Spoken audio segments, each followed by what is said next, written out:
అందరికీ నమస్కారం అండి. ఈరోజు మనం డాక్టర్ కొఠారి వాణి చలపతిరావు గారు రచించిన కుటుంబం అనే ఓ చక్కటి కథను విందాం. ఇక కథలోకి వెళ్దాం.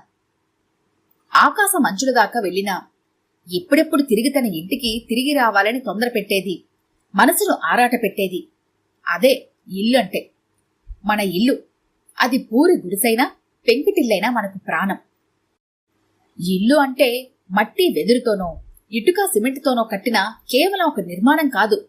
ఇల్లంటే అమ్మ, నాన్న, బామ్మ, తాతయ్య, పిల్లలు, వాళ్ల పిల్లలు, ఇలా అనేక బంధాలతో అనుబంధాలతో పెనవేసుకున్నది. అది ఒక ప్రేమ నిలయం, అది ఒక శాంతి నికేతనం, అది ఒక పవిత్ర దేవాలయం. అందుకే కాబోలు ఎవరి ఇంటి మీద అంత మమకారం. మా పిన్ని కూతురు జాహ్నవికి కూతురు పుట్టిందని తెలిసి చూసి వద్దామని హైదరాబాద్ వెళ్లి 2 రోజులు ఉండి తిరుగు ప్రయాణం అయ్యాను. వెళ్లినప్పటి నుంచి ఇంటి మీదే ధ్యాస. ఇంటికి దూరమైన మరుక్షణం నుంచే విలువైన దాన్ని ఏదో కోల్పోయినట్లు ఒకటే దిగులు. అక్కడికి వెళ్లాక కూడా నేను మా ఇల్లు ఎలా ఉందో వదిలేసి వచ్చి అప్పుడే 2 రోజులైంది. నేనుంటే పొద్దున్నే వాకిలి ఊడ్వటం, ముగ్గేయటం, ఇల్లు శుభ్రం చేసుకోవటం వంటి పనులన్నీ ఏ వేళగా టెన్షన్గా అయిపోతాయి. ఇప్పుడు పనమ్మాయి మీద, పిల్లల మీద వదిలేసొచ్చాను అంటూ ఇలా మాట్లాడుతుంటే, ఇంటి మీద మరీ అంతగా దిగులు పడుతున్నావేంటక్కా? మీ ఇల్లు ఎక్కడికి పోదు, ఏమీ అయిపోదులే అంటూ జాహ్నవి ఆట పట్టించడం మొదలుపెట్టింది. జాహ్నవి వాళ్ల ఇల్లు మంచి లొకాలిటీలో ఉన్న ఓ సూపర్ డీలక్స్ ఫ్లాట్. ఆధునికమైన అన్ని హంగులతో, దగదగ మెరిసే పాలిష్ ఫ్లోరింగ్తో, మాడ్యులర్ కిచెన్, అందమైన కబ్బోర్డ్స్తో ఐశ్వర్యం ఉట్టిపడుతూ చాలా మోడర్న్ గా ఉంటుంది. విశాలమైన ఆ బాత్రూమ్సే ఓ సినిమా సెట్టింగుల్లా కళ్ళు చెదిరేలా ఉంటాయి. ఏ వస్తువు ఎక్కడ పెట్టాలో అక్కడే పెట్టడం, ప్రతిదానికి ముందుగానే ప్లాన్ చేసుకుని కట్టించుకున్నట్టు చక్కగా సరిపడటంతో చెయ్యి తిరిగిన చిత్రకారుడు వేసిన అందమైన పెయింటింగ్లా ఉంటుంది ఆ ఇల్లు. జాహ్నవి భర్త శేఖర్ ఓ మల్టీనేషనల్ కంపెనీలో సాఫ్ట్వేర్ ఇంజనీర్ గా పనిచేస్తున్నాడు.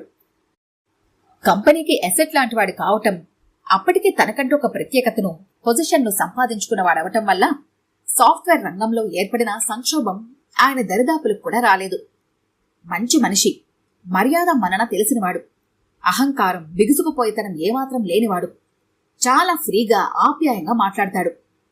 మీరు మా ఇంటికి రావటం చాలా ఆనందంగా ఉంది. అన్నయ్య గారు కూడా వస్తే ఇంకా బాగుండేది అన్నాడు నేనక్కడికి వెళ్లగానే.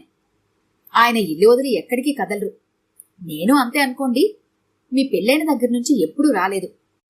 పాప పుట్టాకైనా రాకుంటే బాగుండదని నాకే అనిపించి బయలుదేరాను అన్నాను నేను పాపని వళ్ళోకి తీసుకుంటూ. మీ ఇల్లు బాగుందండి అని నేను ఆయనతో అంటుంటే, ఇది ఆయన ఇల్లు కాదు, నా ఇల్లు, నా పేరు మీద ఉంది. చెప్పిన మాట వినుకుంటే నేను ఎప్పుడైనా ఆయన ఇంట్లోంచి వెళ్లగొట్టచ్చు. ఆ హక్కు నాకుంది అంది జాహ్నవి తమాషాగా. జాహ్నవికి పురుడు పోయటానికొచ్చిన శకుంతల పిన్ని వెంటనే అవే మాటలే అంది మనవరాలి ఒంటికి జాన్సన్స్ బేబీ ఆయిల్ పట్టిస్తూ. పిన్ని పతియే ప్రత్యక్ష దైవం అనుకునే కాలం నాటి మనిషి. తన ముందు అలాంటి మాటలు మాట్లాడావంటే చీవాట్ల పెడుతుంది అన్నాను నేను తమాషాగా. పిన్నిని చూస్తుంటే అచ్చం మా అమ్మని చూసినట్లే ఉంటుంది. అదే ముక్కు, అవే కళ్ళు, అదే పోలిక. పిన్నికి నేనంటే బోలెడు అభిమానం. ఇంట్లోకి అడుగు పెట్టగానే నన్ను ఆప్యాయంగా దగ్గరికి తీసుకొని, ఎన్నాళ్ళైందే నేను చూసి అని, నేను అక్కయ్యను చూడకే సంవత్సరమైంది అంది అమ్మను ఉద్దేశించి. ఆ కాలం వాళ్ల మధ్య ఉన్న ఆప్యాయతలు, ప్రేమలే వేరు అనుకున్నాను అబ్బురంగా.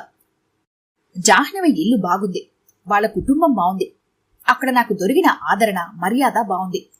అయినా నా మనసు మా ఇంటి మీదకి గుంజటం మానలేదు. ఈ రోజు తెల్లవారుజామునే బయలుదేరి వచ్చి ఇలా రైల్వే కంపార్ట్మెంట్లో నా సీటులను కూర్చుంటే గాని మనసు నెమ్మదించలేదు. జాహ్నవి భర్త శేఖర్ తన కారులో నన్ను సికింద్రాబాద్ స్టేషన్కి తీసుకొచ్చి ట్రైన్ ఎక్కించి మరీ వెళ్లాడు. జాహ్నవి మళ్ళీ ఎప్పుడొస్తావక్కా అంటూ పసుపు కుంకుమలిచ్చి ఉప్పాడ జరీ చీర పెట్టింది. శకుంతల పిన్ని పాదాలకు వంగి దండం పెడితే, ఏమన్నా కొనుక్కో అమ్మా అంటూ రవికలో దాచుకున్న చిన్న ముక్కమలి పర్సలోంచి 500 రూపాయల నోటు తీసి నా చేతిలో పెట్టింది. ఆ ప్రేమ నన్ను ఉక్కిరి బిక్కిరి చేసింది. ట్రైన్ కదిలి ముందుకెళ్తుంటే బయటి నుంచి వస్తున్న చల్లటి గాలి ఎంతో హాయిగా అనిపించింది. మనసంతా మధురమైన ఆలోచనలతో నిండిపోయింది.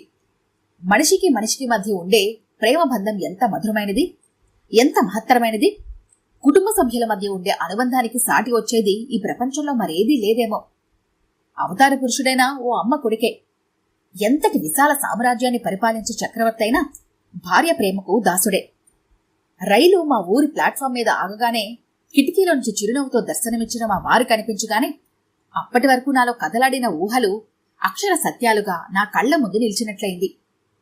గేటు తీసుకుని లోపలికొస్తుంటే పొదరిల్లు లాంటి ముచ్చటైన మా పెంకుటిల్లు కనిపించి నాకు ప్రాణం లేచొచ్చినట్లయింది. ఆత్రంగా ఇల్లంతా తిరిగి చూసుకుని పెరట్లోని చెట్లను, తీగలను, ఇంటి వెనుకున్న కోటలో కొలువైన తులసమ్మను పలకరించి కొష్టంలోని ఆవును, దూడను ఆప్యాయంగా నిమురుతుంటే చూసి మా వారు నవ్వుతూ, 2 రోజులకి ఇంటి మీద దిగులు పట్టుకున్నావా అన్నారు. 2 రోజులు ఇంటి పనులన్నీ చేసి చేసి అలసిపోయినట్టున్న మా పెద్దమ్మాయి నీరజకు నన్ను చూడగానే ప్రాణం లేచొచ్చినట్లయి ముఖంలో ఆనందం వెల్లివిరిసింది. చిన్నమ్మాయి వనజ నన్ను చూడగానే వచ్చి అమాంతం మీద పడిపోయి, నువ్వు లేకుంటే మన ఇల్లు అస్సలు బాగాలేదమ్మా, ఇంకెప్పుడు ఎక్కడికి వెళ్ళకే అంది. అమ్మాయి వచ్చావా అంటూ పూజ గదిలోంచి తొంగి చూసిన మా అత్తగారి కళ్లల్లో నా రాక తాలూకు ఆనందం తొనికిసలాడింది. నాకు అందరూ కావాలి, అందరికీ నేను కావాలి. ఎంత బావుంది ఈ భావన అనిపించింది. మనసు అలా ఆనందంగా ఉన్న సమయంలో కొన్ని వేల మైళ్ల దూరంలో ఉన్న మా అబ్బాయి ప్రతాప్ గుర్తుకొచ్చి మనసంతా అదోలా అయిపోయింది. వద్దు వద్దంటున్నా వినకుండా పై చదువుల కోసమని మావారే వాడిని అమెరికా పంపించారు. తన స్నేహితులు పిల్లలందరూ ఇంటికొక్కరైనా అమెరికాలో ఉంటున్నారట. మనమే ఇంకా వెనుకబడి ఉన్నాం, కాలంతో పాటు మనము మారాలి అంటూ వాడు నేను వెళ్ళనంటున్నా వినకుండా బలవంతంగా పంపించారు ఈ మధ్యనే. ఎలా ఉన్నాడో పిచ్చివెధవ అనుకుంటూ ఉండగా, అమ్మా అన్నయ్య లెటర్ రాశాడు అంటూ నీరజ ఉత్తరం తీసుకొచ్చి ఇచ్చింది. ఆనందం, ఉద్వేగం ఒక్కసారిగా మనసుని చుట్టేగా ఆత్రంగా కవరు విప్పాను. అమ్మా ఎలా ఉన్నావు? నేను మాత్రం ఇక్కడ అస్సలు ఉండలేకపోతున్నాను. మన దేశం, మన ఊరు, మన ఇల్లు నువ్వు మాట మాటికి గుర్తొచ్చి ఎప్పుడెక్కడికి వెళ్దామా అని అనిపిస్తోంది. చెల్లాయిలతో అక్కడున్నప్పుడు గిల్లి కజ్జాలు పెట్టుకునేవాణ్ణి. ఈసారి వచ్చినప్పుడు మాత్రం అలా చెయ్యను. వాళ్ళు ఏది కావాలంటే అది వెంటనే అడగ్గానే ఇచ్చేస్తాను. పడుకుందామని కళ్ళు మూసుకుంటే నీరజ, వనజ నా కళ్ల ముందు మెదులుతున్నారు. నాన్న ఎలా ఉన్నారు? ఆయన మాటను ఎదిరించలేక, ఆయన నా మీద పెట్టుకున్న ఆశను కాదనలేక ఇంత దూరం వచ్చానే గాని మనిషిని ఇక్కడ ఉన్నా నా మనసంతా అక్కడే ఉందమ్మా. బామ్మ ఎలా ఉంది? మన ఇల్లు, ప్రతి గది, ప్రతి మూల, ప్రతి అల్మరా నా కళ్ల ముందు పదే పదే కనిపిస్తూ రారమ్మని నన్ను పిలుస్తున్నట్లుగా అనిపిస్తోంది. కనకంబరాలతో పెరడంతా కలకల్లాడిపోతుందా? బామ్మ పూజకు ఇప్పుడు పూలు ఎవరు కోసిస్తున్నారు? మన బుజ్జి కోడెదూడ ఇంకా అలా ఇంటి ముందు పరుగులు పెడుతూనే ఉందా? మన ఇంటి గడ్డ పెరుగు, కమ్మని నెయ్యి, నోరూరించే నీ చేతి కమ్మని వంట తిని ఎన్నాళ్లైందో. ఇక్కడ ఏమీ తినబుద్ధి కావటం లేదు. నాన్నకు నువ్వైనా చెప్పమ్మా, అక్కడికి తిరిగి రావటానికి నాకు పర్మిషన్ ఇవ్వమని. అక్కడ కూడా ఇంతకన్నా బాగా చదువుకొని పెద్ద ఉద్యోగమే సంపాదించుకుంటాను, ప్రామిస్. అక్కడి వరకు చదివేసరికి ఇక దుఃఖం ఆగలేదు నాకు. ఆ అబ్బాయి రాసిన లెటర్ చదువుతున్నావా అన్నారు ఆ సమయంలో అక్కడికొచ్చిన మా వారు. ఆయన వంక తలెత్తి చూస్తే ఆ కళ్లల్లో కూడా కన్నీటి పొర తలుక్కుమంటూ నా కంటపడింది. నిండు కుటుంబంలో ఒక సభ్యుడు దూరమైతే ఆ బాధ ఎలా ఉంటుందో ఇప్పుడిప్పుడే ఆయనకు అనుభవం అవుతున్నట్లుంది. అందుకే కళ్లలో ఆ తడి. నా చూపులు మళ్లీ అక్షరాల మీద వాలిపోయాయి. అమ్మా, నువ్వు, నాన్న, నేను, చెల్లాయిలు, బామ్మ, నిజంగా మనది స్వీట్ హోమ్ కదా. ఇక్కడలా అందరూ కలిసిమెలిసి ఉండే ఫ్యామిలీసే కనిపించవు. ఎవరి దారి వారిదే అన్నట్టు ఉంటారు. అలా ఉంటే ఏం బాగుంటుంది అని అనిపిస్తుంది నాకు. ఎంతైనా మన దేశం కుటుంబ సంస్కృతిలో గొప్పది కదమ్మా. డబ్బుతో ఏదైనా కొనుక్కోగలమేమో గాని ప్రేమను, కుటుంబ జీవితాన్ని మాత్రం కాదు కదా. పెద్ద ఆరిందలా ఏదేదో రాస్తున్నాడు వీడు అనుకుంటున్నావు కదూ. ఇక్కడికి వచ్చినప్పటి నుంచి నాకు ఆలోచనలు ఎక్కువయ్యాయి. ఎంతో దిగులు నన్ను వేధిస్తోంది. అక్కడ ఉన్నప్పుడు ఏ చీకు చింత లేకుండా హాయిగా తిని కంటి నిండా నిద్రపోయేవాణ్ణి.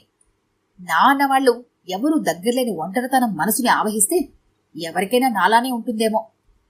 చాలా రాత్రైంది, ఇంక ఉంటానమ్మా. నిన్నే తలుచుకుంటూ పడుకుంటాను. ప్రేమతో ప్రతాప్. ఉత్తరం అశాంతం చదివి నాన్నా అంటూ దాన్ని నా గుండెలకు హత్తుకున్నాను. ఆ ఉత్తరం చూస్తుంటే వాడే వచ్చి ఎదురుగా నిల్చున్నట్టుంది. అందులోని మాటలు వాడే స్వయంగా నాతో అంటున్నట్టుగా ఉంది. ఆ సమయంలో వద్దంటున్నా వినకుండా నా కొడుకు ప్రతాప్ను ఈ కుటుంబానికి దూరంగా పంపించిన మా వారి మీద నాకు చాలా కోపం వచ్చింది. సాయంత్రం కూరల మార్కెట్కి వెళితే అక్కడ అనుకోకుండా జయంతి కనిపించింది. దాని పక్కన 5 ఏళ్ల దాని కొడుకున్నాడు. జయంతి, నువ్వా? ఎన్నాళ్ళైంది నిన్ను చూసి? అన్నాను ఆనందోద్వేగాలతో ఆప్యాయంగా తన చెయ్యి నా చేతిలోకి తీసుకుంటూ. ఇదిగో ఇలా ఉన్నాను అంది నిర్లిప్తంగా, అదోలా నవ్వుతూ. అప్పుడు అనిపించింది నాకు, నేను అలా అడగకుండా ఉండాల్సింది అని. మా పెళ్ళై కొత్తగా నేను ఈ ఊరొచ్చినప్పుడు రామపురం వీధిలో ఓ ఇంట్లో అద్దెకుండేవాళ్ళం. మా ఇంటి ఓనరు రాజగోపాల్ గారి అమ్మాయి జయంతి. అప్పుడు తన వయసు 10-12 సంవత్సరాలుండేది. స్కూల్కి వెళ్లి రాగానే మా ఇంటికి పరిగెత్తుకొని వచ్చేది. సెలవు రోజుల్లో ఎక్కువ భాగం మా ఇంట్లోనే నాతోనే గడిపేది. అక్కా అక్కా అంటూ నా వెంట వెంట తిరుగుతూ నా దగ్గర కుట్లు అల్లికలు నేర్చుకునేది. పుస్తకాలు మా ఇంటికే తెచ్చుకొని కూర్చొని హోంవర్క్ చేసుకునేది. డౌట్స్ అన్నీ నాతో క్లియర్ చేయించుకొని మా వారు ఆఫీస్ నుంచి వచ్చే టైంకి ఇంటికెళ్ళిపోయేది. నాకు కొత్త ఊరు, కొత్త పరిసరాలు, కొత్త మనుషులు కావటంతో ఆ అమ్మాయితో బాగానే టైం పాస్ అయ్యేది. 4 సంవత్సరాలు ఆ ఇంట్లో ఉంటే సొంత ఇల్లు కట్టుకుని మేము దూరంగా వచ్చేసినా జయంతి పెళ్లికి నేను మా వారు వెళ్ళాం. చిన్నతనంలోనే పెళ్లి చేశారు ఆ అమ్మాయికి, మంచి సంబంధం వచ్చిందని. పెళ్ళైన సంవత్సరంలోపే జయంతి ప్రెగ్నెంట్ అయి బాబు పుట్టాడు.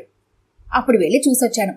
ఆ తర్వాత కొద్ది రోజులకే జయంతి భర్త మోటార్ బైక్ యాక్సిడెంట్లో పోయాడని తెలిసి చాలా బాధపడ్డాను. ఇద్దరం వెళ్లి జయంతిని వాళ్ల అమ్మా నాన్నలను పలకరించి వచ్చాం. ఆ తర్వాత మళ్లీ ఇదే తనను కలవటం. అందుకు చాలా గిల్టీ ఫీల్ అయి మళ్లీ కలుద్దామంటే కుదరనే లేదు, సారీ అన్నాను. పర్వాలేదులే అక్క, మా ఇల్లు ఈ పక్కనే, రారాదు, కాసేపు మాట్లాడుకుందాం అంది. మారు మాట్లాడకుండా తన వెంట నడిచాను. జయంతి తల్లి తండ్రి చనిపోయాక కొడుకుతో వేరే ఉంటుందని తెలిసింది. 2 గదుల చిన్న పోర్షనది. గుమ్మంలోకి అడుగు పెట్టగానే గోడకి తగిలించి ఉన్న వాళ్ళ ఆయన ఫోటో కనిపించింది. నాకు కూర్చోమని కుర్చీ వేసి వాళ్ళ అబ్బాయిని ఆడుకోమని బయటికి పంపించింది. చల్లటి మంచినీళ్ళిచ్చి ప్లేట్లో స్నాక్స్ తెచ్చి నా ముందు కూర్చుంది. పెళ్లి కాకముందు మీ ఇంట్లో నేను గడిపిన ఆ రోజులు గుర్తుకొస్తే ఎంత బావుండేదప్పుడు అనిపిస్తుందక్కా. ఇప్పుడేమిటో రోజులు భారంగా గడుస్తున్నాయి. లైఫ్ అంటే విసుగొచ్చేస్తోంది. ఏదో మా వాడి కోసం రోజులు ఏడుస్తున్నాను అంది దిగులుగా. ఆ మాటలు నాలో జాలికి బదులుగా ఏదో అకస్మాత్తుగా కోపం తెప్పించాయి.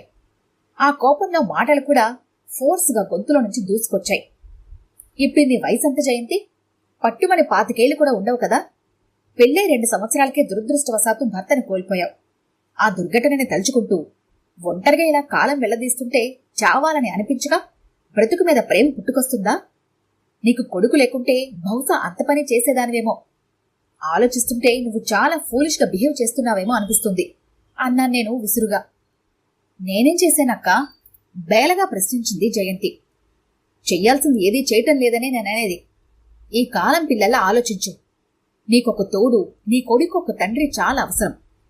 రాబోయే నీ సుదీర్ఘ జీవియానంలో నువ్వు మళ్లీ పెళ్ళెందుకు చేసుకోకూడదు?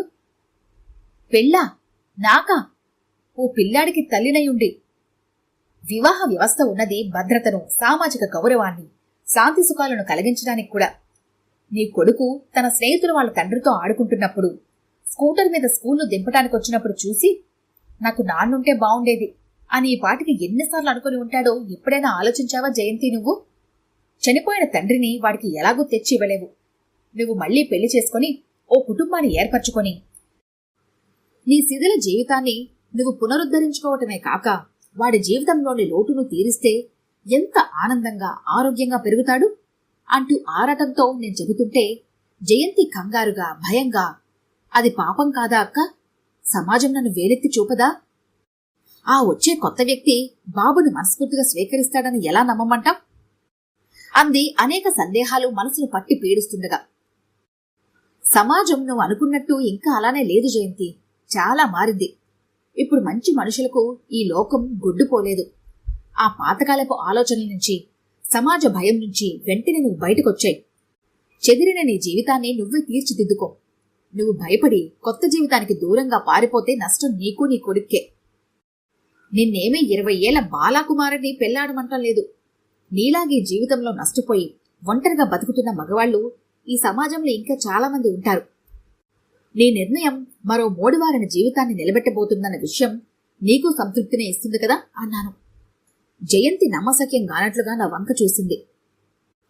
అక్కా, ఇలా 5 ఏళ్లలో నేనెప్పుడూ ఆలోచించలేదు. నా కర్మయ్యకి ఇంతే అన్న నిరాశ నిస్పృహలకి అలవాటు పడిపోయాను. ఈ రోజు నువ్వు ఇలా మాట్లాడుతుంటే నాకు ఆశ్చర్యం, భయం కూడా కలుగుతున్నాయి. జయంతి కళ్ళల్లో కొత్త వెలుగు కనిపించింది ఆ క్షణంలో. ఆమె తీవ్రంగా ఆలోచించి అప్పుడే ఏదో నిశ్చయానికి వచ్చినట్టుగా కాదులేనుతున్న ఆమె ముఖం చెప్పకనే చెప్పింది. నువ్వు ఏదేదో చెబుతున్నావు గాని ఈ పరిస్థితిలో నన్నెవరు పెళ్లి చేసుకుంటారక్క అంది. నాకెందుకు పెళ్లి అనుకున్నా నన్నెవరు చేసుకుంటారో అన్న జయంతి అనటంలో నాలో ఉత్సాహం ఉవ్వెత్తున లేచింది.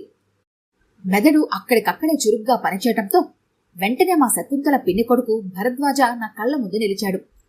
వాడు పెళ్లైన 3 ఏళ్లకు ఒక కూతురు పుట్టాక భార్యకు తనకు సరిపడక విడాకులు తీసుకున్నాడు.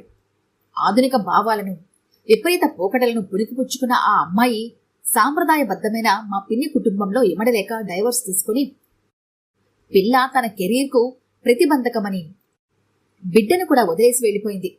భరద్వాజ బుద్ధిమంతుడు, తన మాట కాదనడు. జయంతి విషయం చెప్పి పెళ్లికి ఒప్పుకునేలా తను చేయగలిగితే ఒక నిండు కుటుంబానికి రూపకల్పన చేసినట్టవదు అన్న ఆలోచన రాగానే ఆనందంతో నా మనసు ఎగిరి గంతేసింది. జయంతి, ఉచిత సలహా ఇచ్చి వెళ్ళిపోవటం కాదు, నీ పెళ్లి నేను దగ్గరుండి జరిపిస్తాను. ఆ తర్వాత నేను సకుటుంబ సహితంగా మా ఇంటికి ఆహ్వానిస్తాను, సరేనా? వస్తాను అంటూ బయలుదేరాను ఎంతో సంతృప్తితో. ఈ కథ కనుక మీకు నచ్చినట్లయితే లైక్ చేయండి, షేర్ చేయండి. మరిన్ని ఇంట్రెస్టింగ్ కథల కోసం మా ఛానల్ని తప్పకుండా సబ్స్క్రైబ్ చేసుకోండి.